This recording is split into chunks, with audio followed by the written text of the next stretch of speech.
Hey,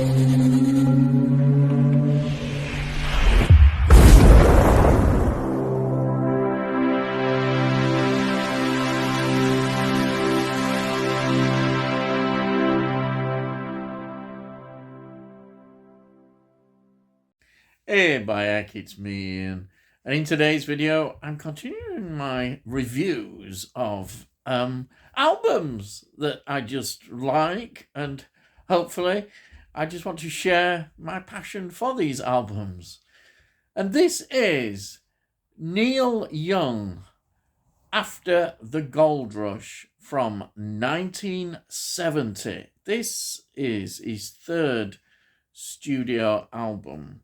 And before this, we had Everybody Knows This Is Nowhere, which was 1969. And then after this, we have got Harvest from 1972, which was quite a big album for him. Very commercial album. So let's get into the details of this album. And also give a little bit of background about Neil Young as well. In fact, I'll do that now. Neil Young was a Canadian singer-songwriter. 1966, he was in Buffalo Springfield, and they lasted till 1968. Here, he crucially met Stephen Stills, and then they would go on to meet David Crosby and Graham Nash, who would come together and form Crosby, Stills, Nash and Young. Now, this album was made at the same time as Deja Vu, which was a Crosby, Stills, Nash and Young album of 1970, though that was released on the 11th of March. So it's a bit earlier than this one, and that was a massive album. So we've got Neil Young recording this album with that going on in the sessions, and also after a successful touring, which does happen as well while he's recording this album with Crosby, Stills, Nash and Young. You can see then that that commitment to Crosby, Stills, Nash and Young was an interesting commitment. He, in fact, only contributed 2 songs, I think, on the Crosby, Stills, Nash and Young album, which was Helpless, I know, was one of them. And the other one was Country Girl. So he just contributed 2 songs on that one. You can already see by the reaction of the others that they weren't always, they kind of were restricting him a bit. They didn't see why he would want to be involved with Crazy Horse, who became really part of his backing band really as well, working with them, and then them doing their own thing as well.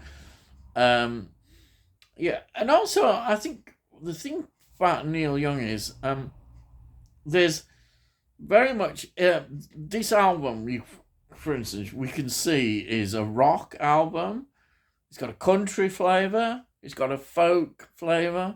And maybe that heavier rock sound was something that Crosby, Stills, Nash and Young were not really into in the same way. I think you can see that very much so. And Neil Young certainly gets heavier in some of the tracks that he does. And we see it on this album as well. You could say it leads up to, like, the Rust Never Sleeps album, where we have this is from, I think it's 1977, where you've got an acoustic side, and then you've got the heavy rock side, and it's brilliant. Also when he's live doing that, acoustic numbers, and then doing an heavy rock session. So that's what was always in there with Neil Young. Okay, so details of this album. It was recorded between August 1969 to June 1970. It was released on the 19th of September 1970. It's on the Reprise label, and it was recorded at 3 locations, though quite a lot was recorded at his own recording studio at Topanga. But we've got also Sunset Sound Hollywood and also Sound City Hollywood studios were used, but a lot increasingly was recorded there. And after this, he would move to this his other ranch, and in that ranch, he would continue to record himself. I think he wanted that very much. Again, away from sort of the Hollywood studios. But anyway, that's another point. Now, the album is produced by Neil Young and his collaborator in many ways as well, who's with him, is David Briggs. And he'd also worked together with Crazy Horse, because we've got Crazy Horse making appearances on this album as well. And the other one producer was Kendall Passios. But I say David Briggs is quite influential to him. Now, the album cover is designed by Gary Burden, who carried on working with him right through to his to Gary Burden's death in 2018. So they had a very long, as you can see, collaboration in doing all his album artwork. The photos on this are by Joel Bernstein, and the album was inspired by one of his friends who we got to know, the actor Dean Stockwell. Dean Stockwell, who you might know, I know certainly quite a name. I'll just say he was in Dune 1984, which is a film I love, Lynch's Dune. But he's also well known, I think, in terms of TV terms, in Quantum Leap, the original series of that. But anyway, I'm going off track. But Dean Stockwell had this script, which also, had a friendship with the wonderful Dennis Hopper as well, who encouraged him to do this. The script got so far, and that was it. But it did influence Neil Young on particularly the title track, After the Gold Rush. I just thought that I'd mention that, like you do, So, let me talk about who's actually involved in the recording of this album. We've got Neil Young, guitar, piano, harmonica, lead vocal. We've got Danny Whitten playing guitars and vocal. We've got Nils Lofgren. Now, Nils Lofgren I'd like to talk about as well a bit. He plays guitar, piano, and vocals. And what a relationship they started to build up. And of course, Nils Lofgren also worked with Bruce Springsteen's E Street Band, and he's got a solo career. And I've actually seen him live as well, so I just thought I'd throw that in. Yeah, Nils Lofgren, great, wonderful, and he's on this album. And then we've got Jack Nitzko playing piano. We've got Billy Talbot playing bass. We've got 2 basses. We've got Greg Reeves playing bass. We've got Ralph Molina playing drums and vocals. And we've got Stephen Stills, I think, on a few tracks, doing vocals, backing him. And then we've got Bill Peterson playing the flugel. So that's that, I say. So let's talk about... we'll talk about we've got the tracks. It starts off with Tell Me Why. Then we've got After the Gold Rush, which I say After the Gold Rush is very much influenced in the lyrics. You see, an apocalyptic kind of script that we get is in After the Gold Rush. Then we've got Only Love Can Break Your Heart. We've got Southern Man. Southern Man is just amazing. And of course, it's such an influential track that Leonard Skinner, the band Leonard Skinner, weren't very pleased with this. They wanted to show a positive outlook for the southern states, and therefore they wrote in response, it's mentioned in the lyrics, is Sweet Home Alabama. I thought I'd just throw that in so you've got a link, because Southern Man is very much an indictment of slavery and what went on in the Civil War. It's a great track. What a track it is. Then we've got Till the Morning Comes. And then we've got Oh Lonesome Me. And then we've Don't Let It Bring You Down. Then we've got Birds. And When You Dance, I Can Really Love. And then I Believe in You.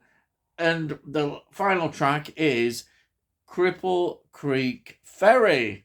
And the singles that were released on this were Only Love Can Break Your Heart. It was obvious. You only listen to that album, you think, well, that won't make a great single.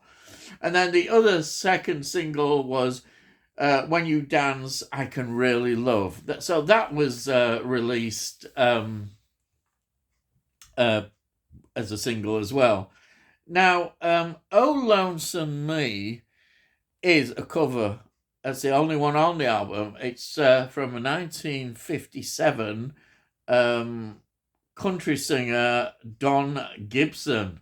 So there you are. But I think one thing you get in this album is it's got a very much country folk theme running out. There isn't as much of the heavier sort of rock, which becomes more as his career develops, but it's an area he definitely really enjoys doing, and we get that so much. The album works on so many levels, I think.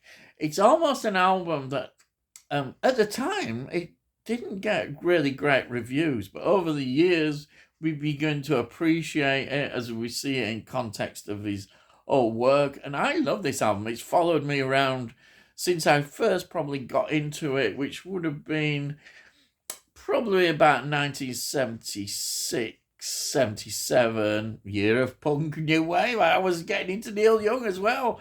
And also the Decade album. I remember the Decade album, which was a retrospective look of his career right from Buffalo Springfield. Then I really enjoyed so much of him, I really got into it. But that once I'd got this album, I absolutely loved it. Its atmosphere feels very different, I think, in many ways from Harvest, though we can see the connections with Harvest, the next album. And I think it works so well. It's got that wonderful feel. It has that sort of... It's got a mixture of moods, kind of, almost quite sort of retrospective, looking back, and yet it then mixes with what is to come, a longing perhaps of something. And then, of course, they're saying After the Gold Rush, it is talking in many ways about the past and what has happened to where we are now in this future state, as he was seeing it, which came from the script, the apocalyptic visions and that. So we get that. You almost sometimes, I think, with the country feel, get a feeling almost of the Wild West even. But then you get it in the context of the sort of hippie era of the late 1960s. And because we're still very much, even it's 1970, it's still very much hanging around.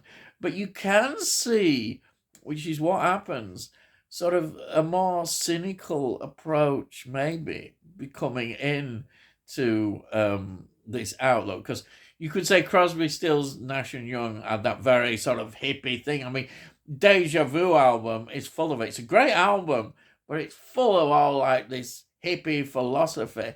And you almost feel that Neil Young has got that, but he's also seeing other sides of human nature, which are not quite so rosy. and Peace and Love Man and all that, there can be another side to human nature which we see so well. And I think that's one of his great strengths as a writer. He talks here often about his even mental health, personal depression, but there's a certain longing about something there, a longing you often feel when you listen to the album. It really elevates it. When you get the atmosphere of this album. I love this, and as I say, I've soon as I just fell in love with the album. Absolutely, it's just a wonderful masterpiece. Yes, I've used that word. I keep thinking I'm not going to use masterpiece, and perhaps that is the wrong word. Some people say it's not his best album. Maybe it's not, but I think it is one of the best. I mean, the next Harvest is a great album as well. But this one, it's kind of got a special atmosphere for me. That's just a personal. Before I go, I'll just show you. I've got my CD copy here. You've seen that already. There's the back, and inside we've got this was photographed from the album as well on the record, and then we've got just the normal disc there. Brilliant, absolutely brilliant, highly recommended. So if you're new to the channel, please subscribe and we'll let you know when I produce all these videos. You can look in the playlist, you'll see all the things that I've done, and hopefully I'm building up now more reviews that you can start to look at. There's not that many, but I've got short ones, but I want to do more in-depth ones.